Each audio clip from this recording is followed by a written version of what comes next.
Hi అండి. Welcome back to our channel Jyothi MJ. Sankranti పండుగ తర్వాత వచ్చే నెక్స్ట్ డేని కనుమ పండగ అంటారు. మా సైడ్ ఈ రోజుని పార్నా అని పిలుస్తారు. పార్నా అంటే నాన్ వెజ్ డే కదా. చూడండి, మా ఆకలికి ఈ కోడి బలి. టంగుటూరులో నాన్ వెజ్ ఇచ్చేవాళ్ళు మా మామకు తెలిసిన వాళ్ళు ఉన్నారు. ఆ రోజు మటన్, చికెన్, నాటుకోడి ఇలా అన్ని రకాల నాన్ వెజ్ ఫుడ్స్ ప్రిపేర్ చేసుకుంటాము. ముఖ్యంగా మార్నింగ్ టిఫిన్‌కి వడలైతే కంపల్సరీ.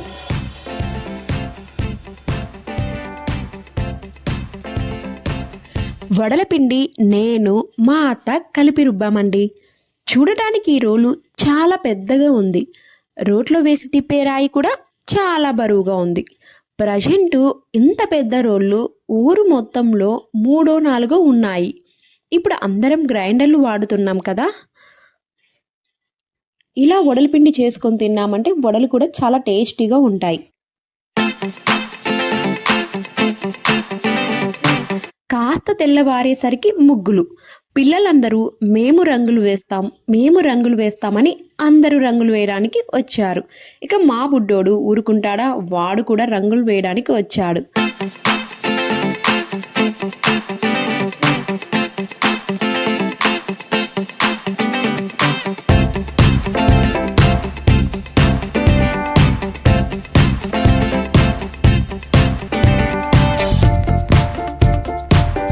ఇక్కడ నాటుకోడి పులుసు అయితే రెడీ అవుతుందండి. వడలు ఫస్ట్ టైం మా అన్నతో కలిసి వేశాను.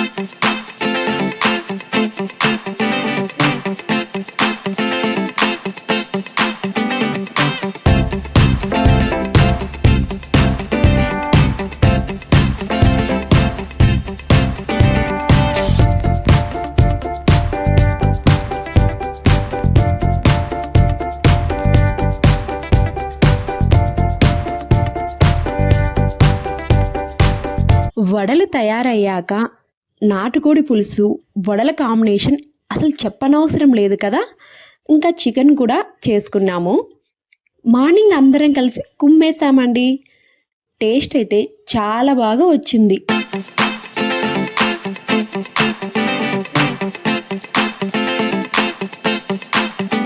ఇంకా పండగ అంటేనే కైట్స్ ఎగరేయడం.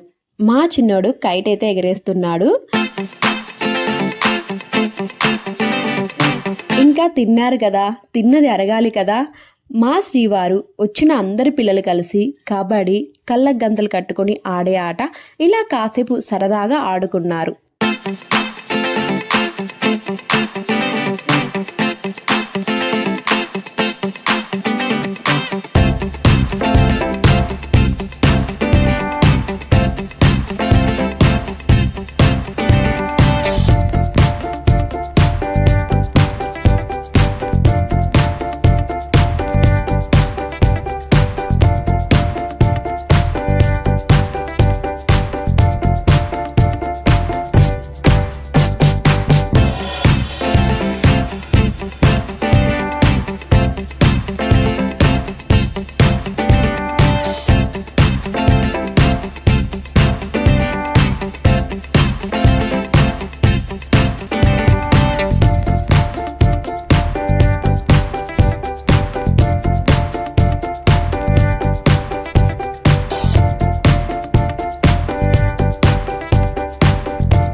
కాసేపు ఆటలు మాటలు చెప్పుకునేసరికి మధ్యాహ్నం లంచ్ టైం అయిందండి. లంచ్లోకి colour rice, mutton curry, chicken fry చేసుకొని లంచ్ కంప్లీట్ చేసుకున్నాము.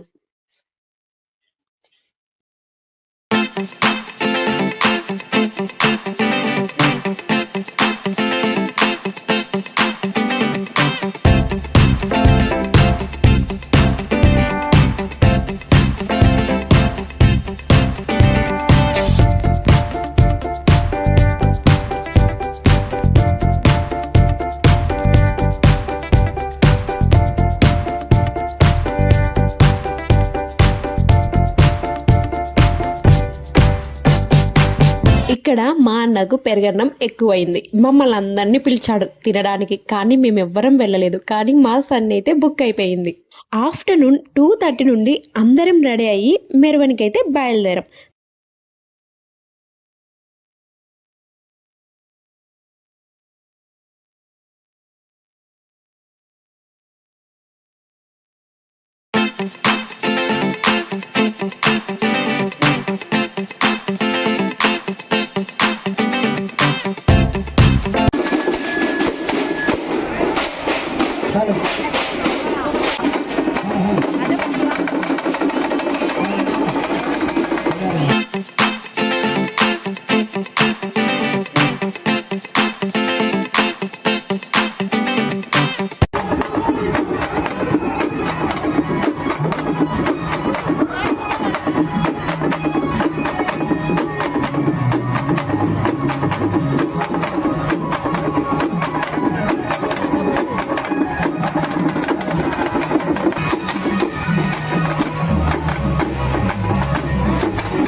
మీకు చెప్పనే లేదు కదా, మా ఊర్లో ప్రతి సంక్రాంతికి స్వామివారి ఊరేగింపు చాలా బాగా చేస్తారండి. ఫస్ట్ శివయ్యని ఊరేగింపుగా తీసుకుని గోపాలస్వామి టెంపుల్ వరకు వస్తారు. అక్కడి నుండి గోపాలస్వామి వారు పల్లకిలో వచ్చి శివయ్యను కలిసి ఇద్దరు ఒకేసారి ఊరేగింపుగా ఊరు మొత్తం తిరిగి అందరికీ కన్నుల విందు చేస్తారు. ఈ ఊరేగింపులో చెక్క భజన, కోలాటం, పగటి వేషగాళ్ళు, వివిధ స్వామివారి ఆకారాలని ప్రతిబింబించే వేషాలతో మనల్ని ఆనందపరుస్తారు. ఇది ఆంజనేయ స్వామి గుడి అండి.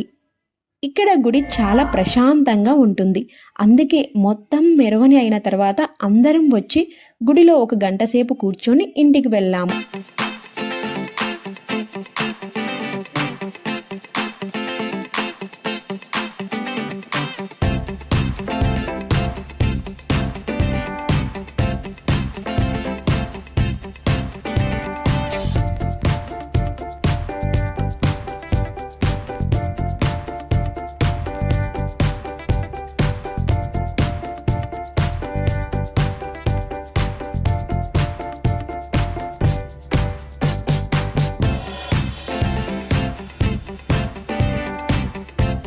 ఇక నెక్స్ట్ డే మార్నింగ్ ఎవరి దారి వాళ్ళది కాస్త బాధపడుతూ రొటీన్ లైఫ్ వెల్కమ్ చెబుతూ ప్రొద్దుటూరుకి వచ్చాము. ఇలా జరిగిందండి మా ఈ సంక్రాంతి సెలబ్రేషన్స్. మీకు నచ్చిందంటారా? మీకు నచ్చినట్లయితే like and share and subscribe.